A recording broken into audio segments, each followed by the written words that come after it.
Hello class 11 students, welcome back to my YouTube channel. So you are watching part 2 of political science chapter rights in the Indian constitution. So part 1 में मैंने इस particular topic के ऊपर छोड़ा था, तो चलिए यहीं से स्टार्ट करते हैं. तो अब हम डिटेल में इन फंडामेंटल राइट्स को समझेंगे, ठीक है. जो इंडियन कॉन्स्टिट्यूशन का पार्ट 3 है वो डील करता है इन फंडामेंटल राइट्स से, ठीक है. तो सबसे पहला फंडामेंटल राइट है राइट टू इक्वालिटी, और आर्टिकल 14 से लेके 18 तक इसको एक्सप्लेन किया गया है. ये जो राइट है ये सबसे बेसिक प्रिंसिपल माना जाता है इंडियन कॉन्स्टिट्यूशन का, और इसके अंदर क्या क्या इंक्लूड किया जाता है वो अब हम देख लेते हैं. सबसे पहले इक्वालिटी बिफोर लॉ, यानी कि कानून के सामने सब बराबर हैं. दूसरा, इक्वल प्रोटेक्शन ऑफ लॉ, यानी कि कानून सबको इक्वल प्रोटेक्शन देगा.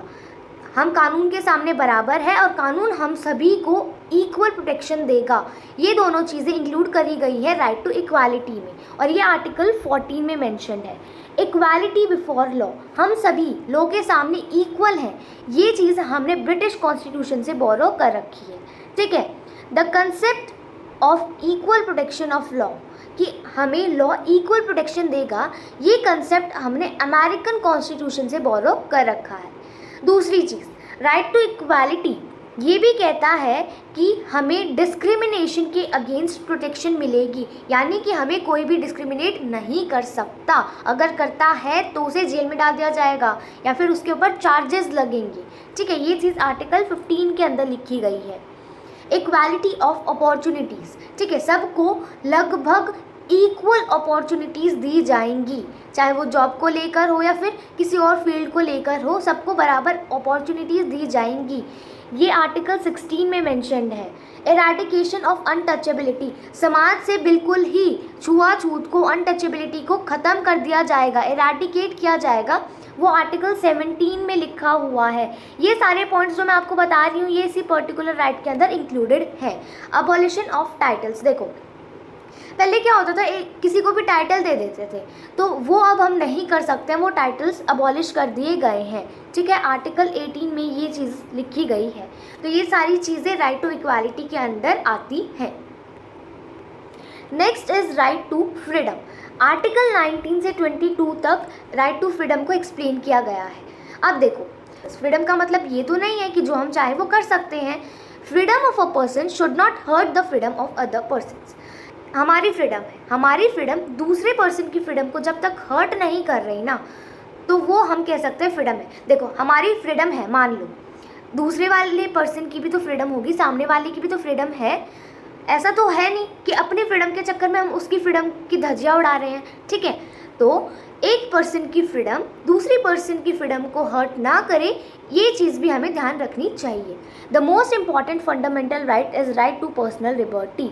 ये एक बहुत इंपॉर्टेंट फंडामेंटल राइट है, ठीक है. It can be considered as the backbone of all fundamental rights. इसे हम सभी फंडामेंटल राइट्स की बैकबोन भी कंसिडर कर सकते हैं. अब जो आर्टिकल 19 है उसके अंदर 6 तरीके की फ्रीडम गारंटी की गई है. कौन कौन सी, ये हम एक बार देख लेते हैं. Freedom of speech and expression, हम सभी को स्पीच का और एक्सप्रेस करने का हक है, फ्रीडम है. दूसरा, हम सब पीसफुली, शांति से असेंबल हो सकते हैं बिना किसी हथियार के. हम एसोसिएशंस, यूनियंस फॉर्म कर सकते हैं. हम अपनी इंडियन टेरिटरी में कहीं भी फ्रीली मूव कर सकते हैं. हम इंडिया के किसी भी पार्ट में रिजाइड कर सकते हैं, सेटल हो सकते हैं, ठीक है. हम किसी भी प्रोफेशन को फॉलो कर सकते हैं, कोई भी ऑक्यूपेशन हम कैरी आउट कर सकते हैं. तो ये 6 तरीके की फ्रीडम जो थी वो गारंटी की गई है article 19 of the Indian constitution में, ठीक है. तो राइट टू फ्रीडम हमने अभी देखा है. अब देखो, protection against conviction of offences. अब जो ये right to we can say freedom है, ये हमें प्रोटेक्शन भी देता है कन्विक्शन ऑफ ऑफेंसेस. मान लो किसी ने हम पे कोई इल्ज़ाम लगा दिया कि हमने कोई पर्टिकुलर ऑफेंस करा है, बट रियलिटी में हमने नहीं करा, तो हमें उसके अगेंस्ट प्रोटेक्शन भी दी जाएगी. ये आर्टिकल 20 के अंदर मेंशन्ड है. Right to life and personal liberty, हम सभी को जीने का हक है, हम सभी के पास पर्सनल लिबर्टी है, ये आर्टिकल 21 के अंदर मेंशन्ड है.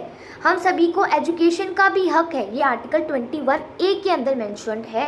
And protection against arbitrary arrest and detention, हम सभी को बिना किसी वजह के कैद कर लिया गया है, जेल में डाल दिया गया है, डिटेंशन दे दी गई है, कुछ भी कर लिया गया है, तो उसके अगेंस्ट हम प्रोटेक्शन डिमांड कर सकते हैं, ठीक है, हमें कोई भी ऐसे कैद करके नहीं रख सकता, ये आर्टिकल 22 के अंदर मेंशन्ड है।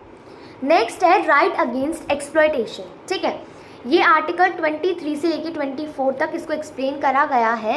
इंडिया के अंदर अलग अलग तरीके का एक्सप्लॉयटेशन होता है, slavery, begar, bonded labour, child labour, इतनी सारी एक्सप्लॉयटेशन देखने को मिलती है। The constitution sees a person exploiting another person as a criminal offence. अगर एक पर्सन दूसरे पर्सन को एक्सप्लॉयट करता है तो हमारा कॉन्स्टिट्यूशन उसे क्रिमिनल मानता है। समझ आया? ठीक है। Article 23 prohibits traffic in human beings and all types of bonded labor like beggar। Article 23 prohibit करता है कि ह्यूमन ट्रैफिकिंग जो है वो इलीगल है एंड ऑल्सो बॉन्डेड लेबर भी इलीगल है, जैसे कि बैगर वगैरह बना देते हैं बच्चों को, so that is also illegal. ये हमारा आर्टिकल 23 प्रोहिबिट करता है। ठीक है। आर्टिकल 24 जो है वो प्रोहिबिट करता है 14 साल से कम उम्र वाले बच्चों को अगर फैक्ट्रीज़ में, माइंस में हज़ार्डस काम करवाया जाता है किसी भी तरीके का, तो दैट इज़ ऑल्सो इलीगल। ये आर्टिकल 24 के अंदर मेंशन्ड है।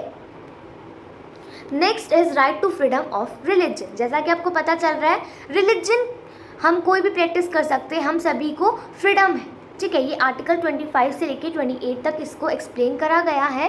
It ensure freedom of faith and permit to all citizens. हम किसी भी फेथ में बिलीव कर सकते हैं। ठीक है, हम सभी सिटीजन्स को हक है। It allow the persons to profess and propagate any religion. हम किसी भी रिलीजन को प्रैक्टिस कर सकते हैं, वही चीज़ बताई गई है। The constitution envisages a secular democratic republic, so it ensures the enjoyment of right to freedom of religion। हमारा कॉन्स्टिट्यूशन हमारी कंट्री को एक सेक्युलर कंट्री मानता है, यानी कि एक ऐसी कंट्री जहाँ पर हम कोई भी रिलीजन प्रैक्टिस कर सकते हैं। तो इसी की वजह से हम सभी को हक है किसी भी रिलीजन को फॉलो करने का। ठीक है। ये जो फ्रीडम है ये एक्सप्लेन की गई है, दी गई है आर्टिकल 25 से लेके 28 तक। ठीक है। अब देखो इसके अंदर कौन कौन सी चीज़ें मेंशन्ड है इस पर्टिकुलर राइट के अंदर, वो हम एक बार समझ लेते हैं। To profess and propagate any religion, हम कोई भी रिलीजन फॉलो कर सकते हैं, आर्टिकल 25 के अंदर ये मेंशन्ड है। To establish and maintain institution, हम कोई भी रिलीजनल इंस्टीट्यूशनल को एस्टेब्लिश कर सकते हैं, मेंटेन कर सकते हैं, ये आर्टिकल 26 के अंदर लिखा गया है। जैसे कि चर्च बना सकते हैं, मंदिर बना सकते हैं, मस्जिद बना सकते हैं। ठीक है। To get expense for promotion and maintenance of any particular religion, हम जो है अपनी पर्टिकुलर रिलीजन को प्रमोट कर सकते हैं। ठीक है। हम उसके लिए फंड्स इकट्ठा कर सकते हैं, ये आर्टिकल 27 के अंदर रिटर्न है। To get the freedom from religious instructions in certain educational institution, ये आर्टिकल 28 के अंदर लिखा गया है। ठीक है। Next is cultural and educational right, article 29 और 30 के अंदर इसको एक्सप्लेन करा गया है, समझाया गया है। ये वही है कि हम अपने कल्चर को फॉलो कर सकते हैं, हम सभी को पढ़ने का हक है, हम अपने कल्चर को पढ़ा भी सकते हैं, कुछ इंस्टीट्यूशन भी एस्टेब्लिश कर सकते हैं अपने कल्चर को पढ़ाने के लिए। आई होप आपको ये भी समझ में आया होगा। Next is right to constitutional remedies, ये बहुत इंपॉर्टेंट है और कई बार इस पर क्वेश्चन भी आ जाता है, तो मैंने इसे रेड कलर से हाईलाइट भी कर रखा है। जो डॉक्टर अंबेडकर थे उन्होंने इस राइट को हार्ट और सोल कंसिडर करा है हमारे कॉन्स्टिट्यूशन का, तो यहाँ से क्वेश्चन बन सकता है, तो यहाँ पर आप क्वेश्चन मार्क कर लेंगे। ठीक है। अपनी नोटबुक में, बुक में लिख सकते हैं कि डॉक्टर बी आर अम्बेडकर ने कौन से राइट को हार्ट और सोल माना है हमारे कॉन्स्टिट्यूशन का। इसका आंसर क्या है? Right to constitutional remedies. अब क्या है इस राइट के अंदर ऐसा? The right to constitutional remedies ensure the enjoyment of fundamental right by all individuals. इस राइट की वजह से ही हम अपने दूसरे फंडामेंटल राइट्स को एंजॉय कर पाते हैं। अब जो ये कॉन्स्टिट्यूशनल रेमेडीज़ वाला राइट है ये हमें हक देता है कि अगर हमारा कोई भी फंडामेंटल राइट वायलेट होता है तो हम डायरेक्ट कोर्ट में जा सकते हैं। ठीक है। तो ये राइट हमें फ्रीडम देता है।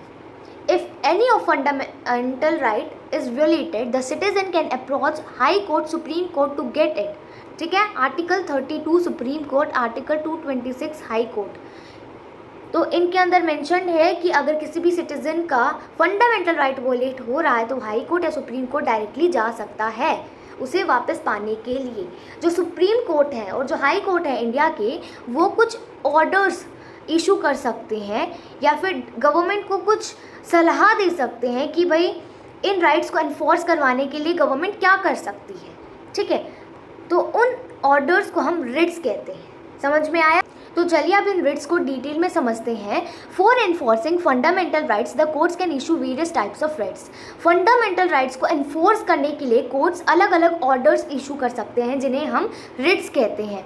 कौन कौन से रिट्स हैं? Habeas corpus, mandamus, prohibition, certiorari and quo warranto. तो ये बहुत इंपॉर्टेंट होते हैं ये रिट्स, इनको आपको याद करना होगा कि भाई हैबियस कॉर्पस क्या होता है, मैंडेबस क्या होता है, इनका क्राइटेरिया क्या है, ये सब कुछ आपको पता होना चाहिए। एग्जाम में क्वेश्चन भी आता है। ठीक है, हैबियस कॉर्पस, ठीक है, that you have the body.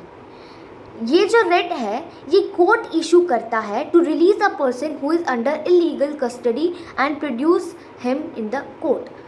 इस रिट में क्या होता है, एक पर्सन को हम कोर्ट के सामने ला सकते हैं अगर उसके ऊपर कोई ऑफेंस है। ठीक है, तो वो इस पर्टिकुलर रिट के अंदर आ जाता है।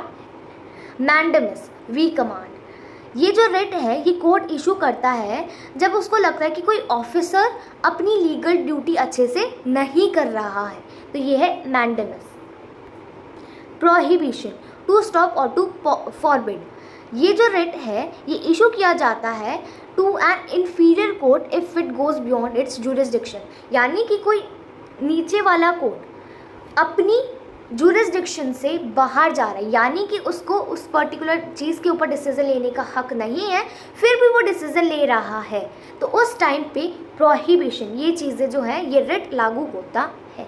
ठीक है, ये इन्फीरियर यानी कि नीचे वाले कोर्ट के ऊपर इशू किया जाता है। सुप्रीम कोर्ट हाई कोर्ट के ऊपर इशू कर सकता है, हाई कोर्ट डिस्ट्रिक्ट कोर्ट के ऊपर इशू कर सकता है इस रिट को।